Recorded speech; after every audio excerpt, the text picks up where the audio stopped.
Roundabouts. Approaching a roundabout. When you approach a roundabout, you must use your indicator if you intend to turn left or right or make a U-turn at the roundabout. You must give other road users sufficient notice of your intent to turn.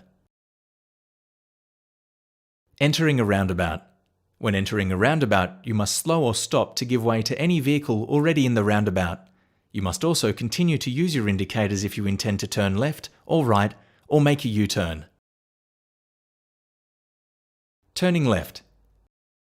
When turning left, you must indicate left on approach and be travelling in the left-hand lane unless there are road markings with other instructions.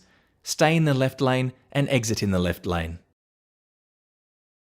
Turning right.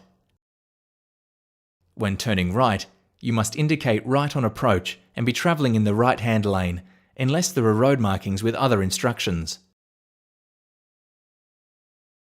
Making a U-turn. When using a roundabout to make a U-turn, you must approach in the right lane and signal right.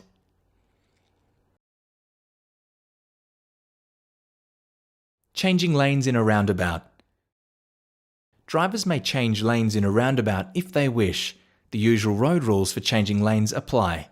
You must use your indicator and give way to any vehicle in the lane you are entering. Going straight ahead. You don't need to signal when approaching the roundabout if you are going straight ahead. You may approach the roundabout from either the left or right lane unless there are road markings with other instructions. Exiting a roundabout. As when you exit a road, you must signal left when leaving a roundabout, if it is practical to do so, and you should stop indicating as soon as you have exited the roundabout. However, when you are travelling straight ahead on a small single-lane roundabout, it may be impractical to indicate when exiting.